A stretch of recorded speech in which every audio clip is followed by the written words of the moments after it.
Some stories are so vast. They seem to belong to everyone, you know. They cross borders, languages, generations. This is one of those stories. It begins in India, a land of ancient traditions and immense diversity. But it does not end there. It travels across oceans, continents, planting seeds of change in distant lands. This is the story of a man who started his journey in a small coastal town, but ended up shaping the world. He became a global icon, a symbol of peace and resistance, recognized by millions. His journey is a testament to the power of an idea, showing how one person's conviction can ripple outwards and inspire humanity. It is a story that connects India to the world in a profound and lasting way. This is the story of Mohandas Karamchand Gandhi. You may know him as Mahatma Gandhi, the great soul. He was born in PORBANDAR, a town in the state of Gujarat, in 1869. At that time, India was under British rule, a part of a vast empire. Few would have guessed that this quiet, unassuming boy would one day challenge that very empire. He was not a king or a general. He did not command armies or possess great wealth. His beginnings were ordinary, like so many others. Yet something extraordinary was waiting to unfold. His life would become a powerful message, heard in the villages and cities of India, in the halls of power, and in the streets of protest across the globe. How did this happen? How did a man from a provincial corner of colonial India become a figure of such immense global stature? This is the central question we will explore. It is a puzzle that has fascinated historians, leaders, and ordinary people for decades. What was the secret to his influence? Was it his political strategy, his spiritual depth, or his personal courage? The answer is not simple. It lies in a complex mix of events and experiences, and a unique philosophy that he developed over a lifetime of struggle. His story is not just about the independence of a nation. It is about the liberation of the human spirit from oppression. This journey from India to the world was not just geographical, it was ideological. Gandhi took the principles he learned and tested in India and offered them as a gift to humanity. He showed that one could fight for justice without resorting to violence. He demonstrated that moral strength could be more powerful than military might. In a world torn apart by war and conflict, his message of peace and non-violent resistance resonated deeply. Leaders fighting for civil rights in America, activists dismantling apartheid in South Africa, and other global activists holding portraits of Gandhi. He became a universal symbol of hope, proving that the quest for freedom and dignity is a shared human endeavor. When you think of Gandhi, what image comes to mind? For most people, it is a very specific picture. A frail man, bespectacled, clad only in a simple white loincloth, or dhoti. He is often seen walking with a long staff, or sitting at a spinning wheel. This image is one of the most recognizable in modern history. It is an image of radical simplicity. In a world that values power, wealth, and material possessions, this picture stands in stark contrast. It deliberately rejects the conventional symbols of authority. Gandhi chose this attire carefully. It was a political statement and a spiritual commitment, designed to identify himself with the poorest people in India, the millions who could afford nothing more. This simple image carries a very powerful idea. It tells us that true strength does not come from external appearances or worldly status. It comes from within. Gandhi's sparse clothing was a powerful form of communication. It spoke directly to the Indian masses, telling them, "I am one of you." At the same time, it sent a message to the British rulers. It declared that India's soul could not be conquered by their sophisticated suits and imperial grandeur. By stripping away everything non-essential, Gandhi focused the world's attention on the moral core of his fight for freedom. His appearance became a symbol of his message, that a simple truth can be more potent than a mighty empire. This image became his signature, broadcast around the world through photographs and newsreels. People who had never been to India and knew little about its culture could immediately grasp something essential about him. The man in the loincloth became an icon, representing a different kind of power. conviction, conscience, and unwavering resolve. But this image can also be misleading if we do not look deeper. Behind the simple facade was a brilliant and strategic mind. He was a skilled lawyer, a talented organizer, and a masterful communicator. His simplicity was not a sign of weakness or naivety. It was a carefully crafted tool in a sophisticated campaign for social and political change. He understood the power of symbols better than anyone. He knew that to move millions, you needed more than just arguments. You needed a story, an image, a feeling. The man in the loincloth was the central character in the epic story of India's freedom, a story that would capture the imagination of the entire world. Gandhi's journey was guided by a few core principles. These principles were the bedrock of his life and his political action. To understand his impact, we must first understand these fundamental ideas. The first and most important of these was Satya, or truth. For Gandhi, truth was not just about being honest in speech. It was the ultimate reality, another name for God.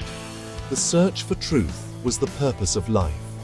This meant his political struggle was also a spiritual quest. He believed fighting for India's freedom was serving the ultimate truth. This gave his movement a powerful moral and ethical foundation. The second guiding principle was ahimsa, or non-violence. This is the idea most famously associated with Gandhi. Non-violence was not a tactic for the weak, but the weapon of the strong. Courage to face violence without retaliating. Discipline to love your opponent while resisting injustice.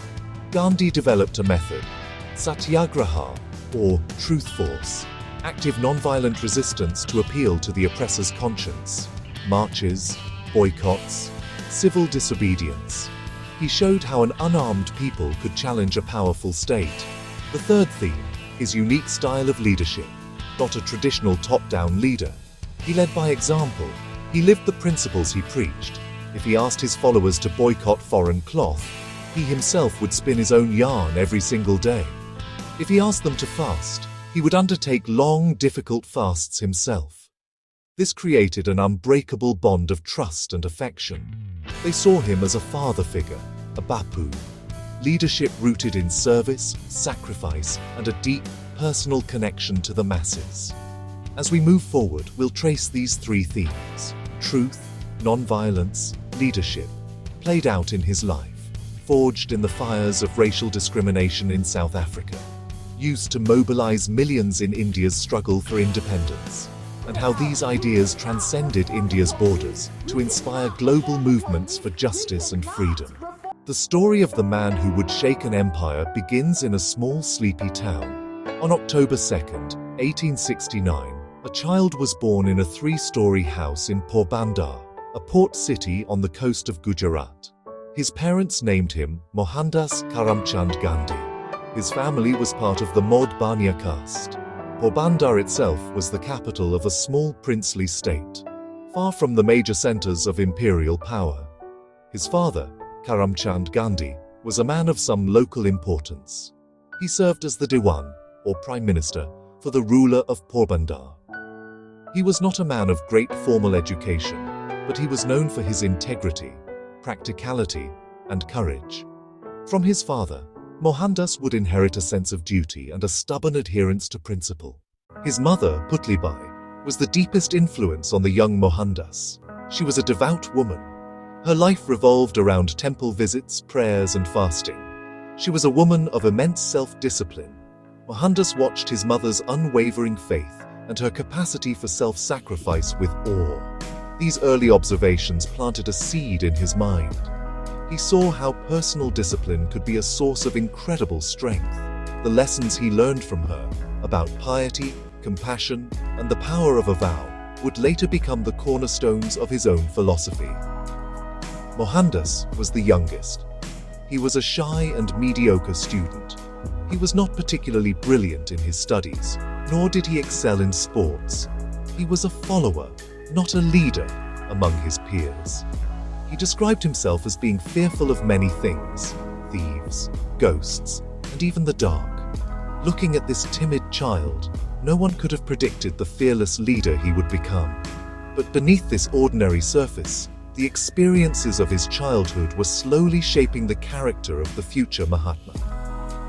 Section 2. A childhood bound by tradition. Life in the Gandhi household was governed by a strict set of religious and social codes.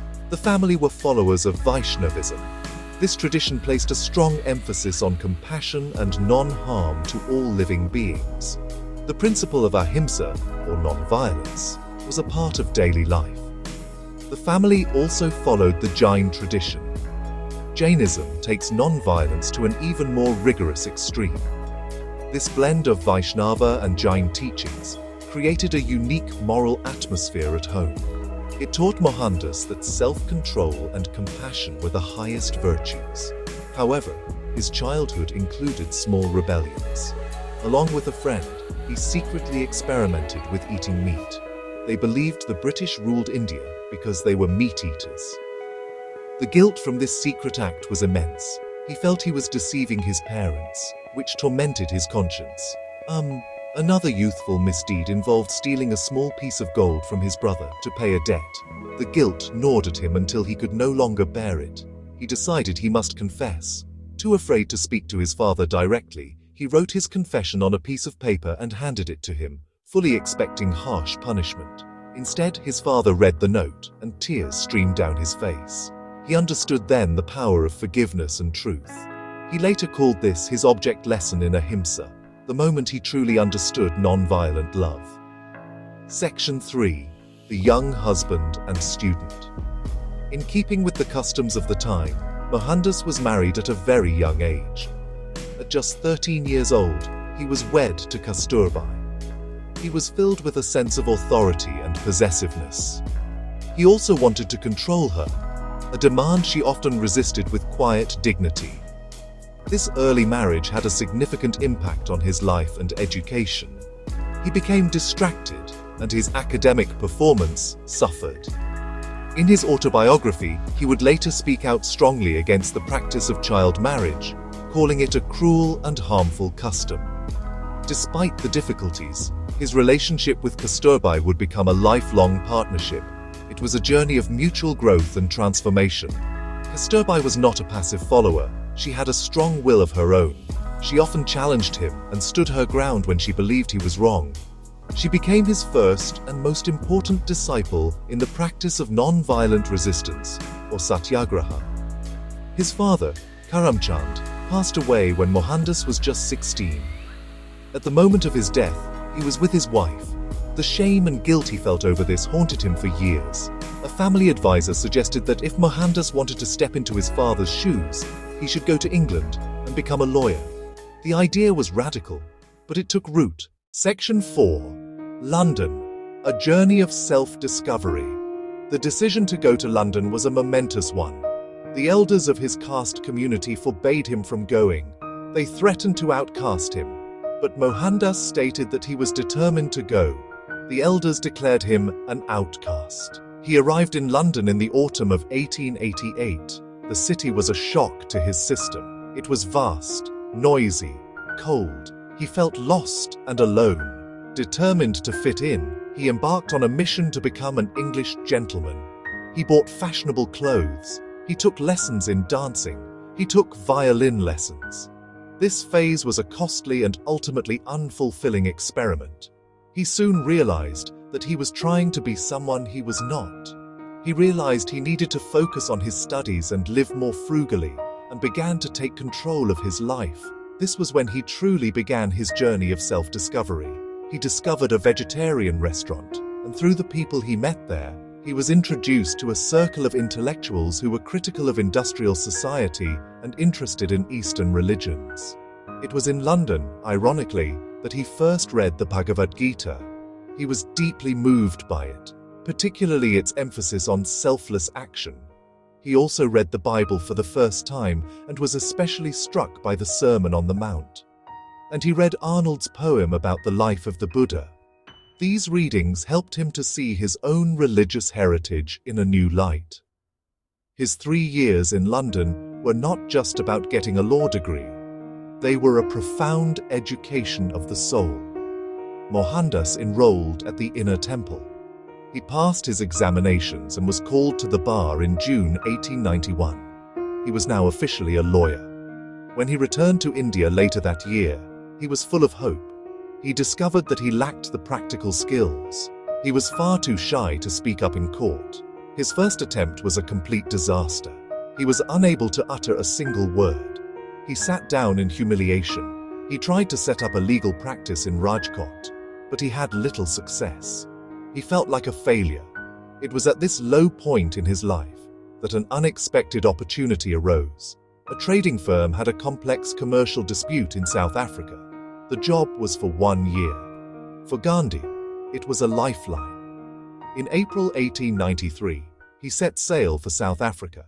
The journey to South Africa was more than just a change of location. It was a journey into a new and brutal reality. Gandhi was 23 years old. He went as a legal consultant, expecting to be treated with the respect due to a British-trained barrister. He was unprepared for systemic, humiliating racism. South Africa then had a rigid racial hierarchy. The moment of truth came soon after arrival. Traveling from Durban to Pretoria for a legal case, he booked a first-class train ticket. At Pietermaritzburg station, a white passenger entered the compartment and objected to sharing it with a coolie. A railway official ordered him to the third-class van. Gandhi refused. He had a valid first-class ticket. The official called the police. Gandhi was forcibly thrown off the train. He spent a freezing night in the station's dark waiting room, shivering and afraid, profound humiliation and anger. He thought about his duty, fight for his rights or go back to India. He made a decision. He would not accept this injustice lying down. He would stay and fight color prejudice. The rest of the journey to Pretoria brought more insults. Refused entry to hotels. Forced to ride on the footboard of a stagecoach. Each incident hardened his resolve. He arrived in Pretoria not just as a lawyer for a firm, but as a man awakened to a purpose. The cold, dark waiting room became the crucible where a new consciousness was forged.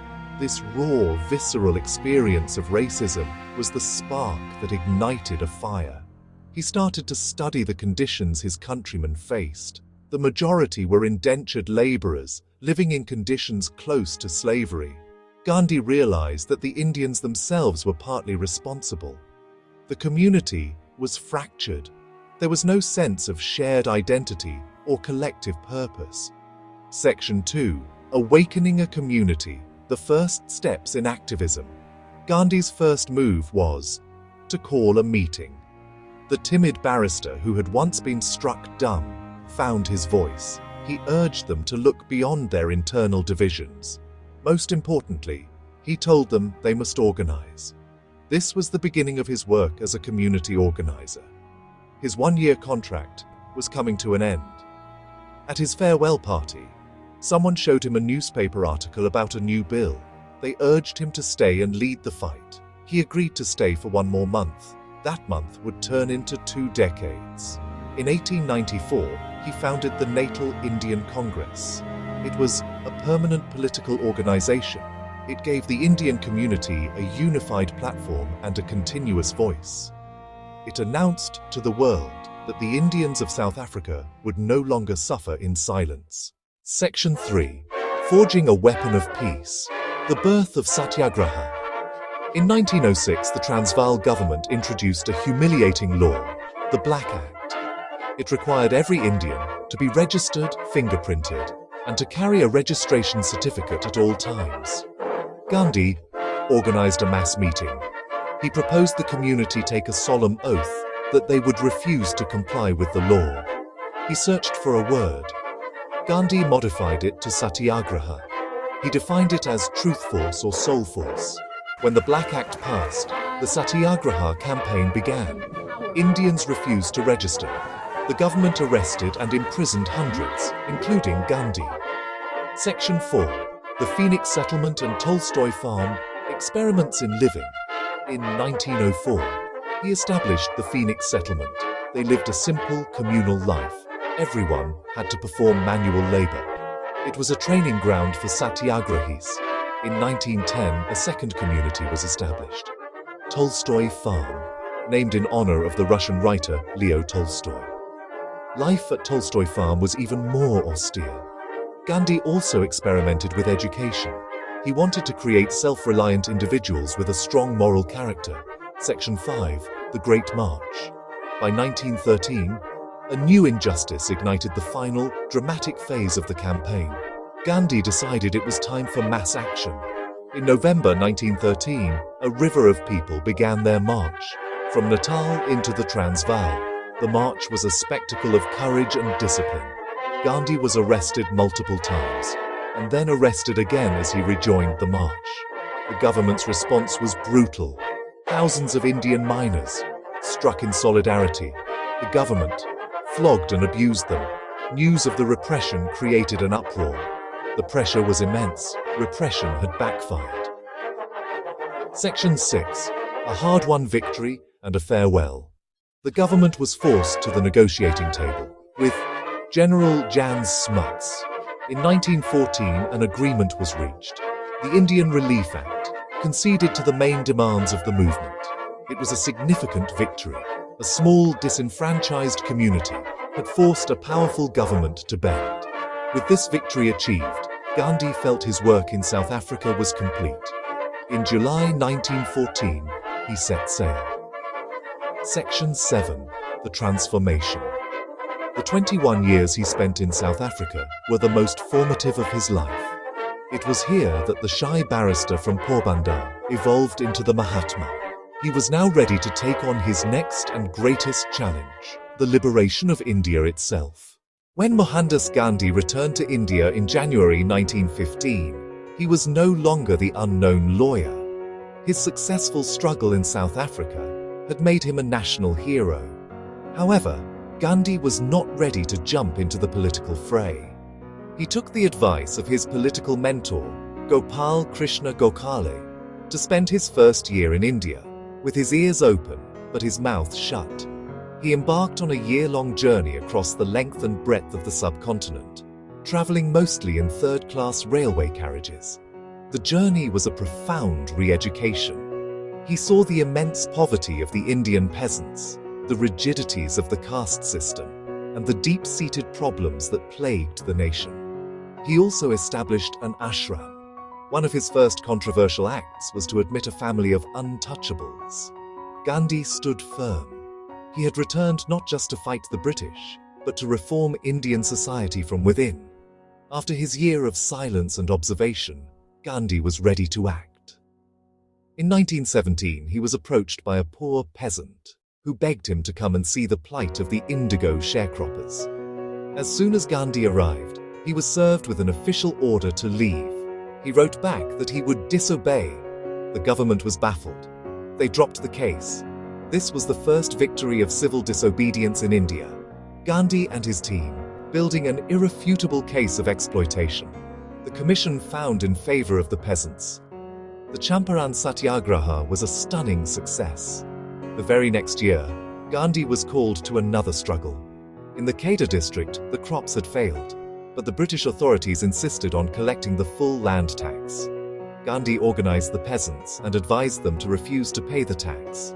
The struggle was long and hard, but the peasants stood united. These two campaigns, Champaran and Kader, established Gandhi as a champion of the poor and a powerful new force in Indian politics. In 1919, an event occurred that propelled Gandhi to the leadership of a nationwide movement, the Rowlatt Act.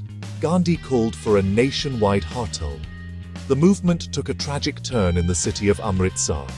A large, peaceful crowd had gathered. General Dyer ordered his soldiers to fire on the unarmed crowd. Hundreds were killed. The Jallianwala Bagh massacre sent a shockwave of horror. In response, Gandhi launched his first great nationwide campaign, the Non-Cooperation Movement. The plan was simple but radical: to withdraw all cooperation from the British government. People were urged to boycott foreign cloth and to start spinning their own yarn on the charkha. The movement swept across the country. However, in February 1922, a mob of protesters attacked a police station. He felt the people were not yet ready. He called off the entire movement, Section 4. The March to the Sea, the Power of Salt. In 1929, the Indian National Congress authorized Gandhi to launch a new campaign. He decided to break the salt laws. On March 12, 1930, Gandhi began his march. On April 6th, he reached the shores of Dandi. He declared, "With this, I am shaking the foundations of the British Empire." It was a signal to the entire nation. The civil disobedience movement had begun. The government responded with a massive crackdown. Section 5. The Fight for India's Soul, Champion of the Untouchables. Gandhi's struggle was not just against the British, it was also a struggle to reform Indian society. In 1932, the British government announced a new constitutional plan that proposed separate electorates for the untouchables. Gandhi announced he would undertake a fast unto death. After several days of intense negotiations, a compromise was reached, the Pune Pact. Gandhi broke his fast. He went on a cross-country tour, leading temple entry movements. Section 6. The Final Push. Quit India and the Dawn of Freedom. In August 1942, Gandhi launched the Quit India movement. He gave them a simple but powerful mantra: do or die. The British government responded with lightning speed. Gandhi and the entire Congress leadership were arrested. The movement erupted spontaneously across the country. The British response was brutal. The Quit India movement was crushed, but it had a profound impact. It showed the British that they could no longer hold on to India by force. The dawn of freedom was on the horizon. While Gandhi's primary focus was the liberation of India, his ideas and actions were never confined by national boundaries. He was consciously performing on a world stage. Leaders and thinkers around the globe were drawn to him. He corresponded with Leo Tolstoy, with Romain Rolland. These exchanges translated his ideas for a skeptical West. Even before independence, his methods were adopted elsewhere. Activists in other parts of the British Empire used boycotts and civil disobedience as a blueprint. Perhaps the most powerful and direct inheritance of Gandhi's legacy can be seen in the American Civil Rights Movement. The leader of this movement, the Reverend Dr. Martin Luther King Jr., became Gandhi's most famous and devoted disciple. King first encountered Gandhi's ideas as a theology student. He called it Christian love in action, fusing them with the language and traditions of the Black Christian Church. The Montgomery bus boycott was the first large-scale application of Gandhian techniques in the United States. The boycott was a stunning success. From that point on, non-violent direct action became the central strategy of the civil rights movement. Sit-ins, freedom rides, the Great Marches. In 1959, Dr. King made a pilgrimage to India to study Gandhi's legacy firsthand, deepening his commitment to non-violence. The story of Gandhi's influence comes full circle in South Africa. The struggle against the brutal system of apartheid was deeply intertwined with his legacy. The Sharpeville Massacre of 1960 became a tragic turning point. This escalating state violence forced Mandela and the ANC to make a difficult and painful decision: to form an armed wing. After spending 27 years in prison, Mandela emerged as a messenger of reconciliation. In this, he embodied the Gandhian spirit of seeking to convert rather than crush the opponent. Section 4. Seeds of Change. Non-violence in a Violent World. Gandhi's ideas have planted seeds of change around the globe. Cesar Chavez, the anti-nuclear movement, the Velvet Revolution. Even today, in an age of social media and digital activism, Gandhi's principles remain relevant. Tools have changed, but the dynamics of power and resistance remain. Section 5. To truly understand Gandhi's global impact, we must deconstruct his core ideas. At its heart is the concept of Swaraj, or self-rule. True Swaraj equals self-control, self-reliance. Another key element is Sarvodaya, the welfare of all. A society could only be just if it cared for its most vulnerable member, the last person. Central to his method was the idea of treating means and ends as inseparable. He believed a just and peaceful society could not be achieved through unjust and violent methods. Section 1. We began this journey in a small coastal town. The arc of his life is one of history's most extraordinary stories of transformation. His life was a seamless blend of the political and the spiritual.